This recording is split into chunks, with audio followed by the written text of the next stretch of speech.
जय जिनेंद्र, मैं हूं नीता जैन और आप देख रहे हैं श्रीफल जैन न्यूज का इवनिंग बुलेटिन। आज के इस बुलेटिन में नजर रहेगी दिन भर की प्रमुख खबरों पर। तो चलिए शुरुआत करते हैं आज के बुलेटिन की।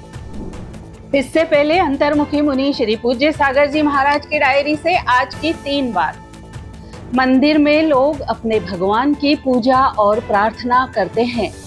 मंदिर लोगों को आध्यात्मिक शांति और आत्म शांति प्रदान करता है। मंदिर सांस्कृतिक महत्व के केंद्र होते हैं जो हमारी सांस्कृतिक विरासत को दर्शाते हैं। अंतर्मुखी मुनि श्री पूज्य सागर जी महाराज के सानिध्य में 19 जून से 22 जून तक एक विशेष संस्कार पद यात्रा का आयोजन किया जा रहा है। यह केवल यात्रा नहीं, संस्कारों की जागृति का महायज्ञ है।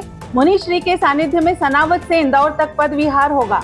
इस यात्रा में सभी आयु वर्ग के श्रावक श्राविकाएं सहभागिता करेंगे। मार्ग में पद विहार के साथ साथ मुनि श्री द्वारा परिवार में मधुर संबंध, संयमित जीवन और जीवन मूल्यों पर अमृतमयी देशनाएं दी जाएंगी। इस यात्रा का उद्देश्य केवल गंतव्य तक पहुंचना नहीं, अपितु आत्मा तक पहुंचना है। ज्ञान को जन जन तक पहुंचाने हेतु यह पद यात्रा एक प्रेरक माध्यम बनेगी। मुनि श्री का चातुर्मास इस वर्ष इंदौर नगर में होगा, जिसके पूर्व यह यात्रा एक सेतु बन रही है संयम, संस्कृति और सद्भाव का। इस पुण्य पद यात्रा में समाज के अनेक श्रद्धालु सुनील पावड़ा, पवन धनोते, अविनाश जैन, राहुल जैन, भूपेंद्र जैन, कमलेश जैन, रेखा संजय जैन, ज्योति बाला धनोते, मीना जटाले, रितु जैन, कर्णिका जैन, श्रेष्ठी जैन, नवनीत जैन, लोकेंद्र जैन सहित अनेक श्रद्धालु परिवार सहित सहभागिता करेंगे। आइए हम भी इस आध्यात्मिक संस्कार पद यात्रा में सहभागी बने। मात्र कदम नहीं, संस्कारों की आहट बने। इटावा में श्री भारतवर्षीय दिगंबर जैन महासभा के प्रतिभा सम्मान समारोह में 100 से ज्यादा मेधावी छात्र छात्राओं को सम्मानित किया गया। कार्यक्रम में एसडीएम पराग जैन, राष्ट्रीय संगठन मंत्री भूपेंद्र जैन सहित कई विशिष्ट अतिथि शामिल हुए। मुख्य अतिथि ने कहा कि सम्मान से नई उम्मीदें जागती है। इस मौके पर आईआईटी में चयनित सुब्रत जैन को भी विशेष सम्मान किया गया। संस्था 21 वर्षों से प्रतिभाओं का सम्मान कर रही है। मुरैना के गोलाकोट जैन अतिशय क्षेत्र में 16 और 17 अगस्त को अविवाहित प्रतिभाएं प्रस्तुति समूह का राष्ट्रीय अधिवेशन आयोजित होगा। 2 दिवसीय इस अधिवेशन में सजातीय विवाह योग्य युवाओं के परिचय पुस्तिका और सगाई विषयों पर चर्चा होगी। कार्यक्रम में देश भर से एपीपीएस के सैकड़ों प्रतिनिधि शामिल होंगे। तीर्थ वंदना, पूजन और विधान के साथ कार्यक्रम धार्मिक रंग में रंगेगा। जायसवाल जैन समाज के विवाह प्रयासों में परिणय ऐप की भूमिका भी प्रमुख रहेगी।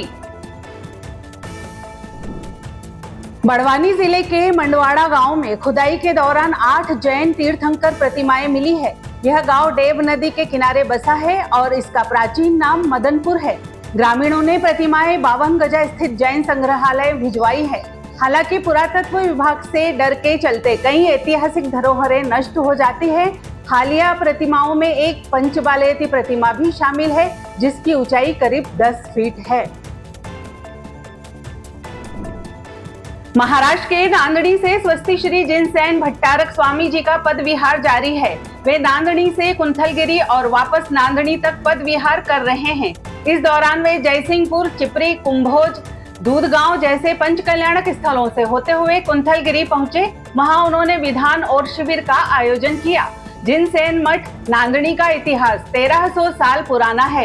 यह मठ दक्षिण महाराष्ट्र और उत्तर कर्नाटक के 743 गांवों में धर्म प्रसार का कार्य करता है।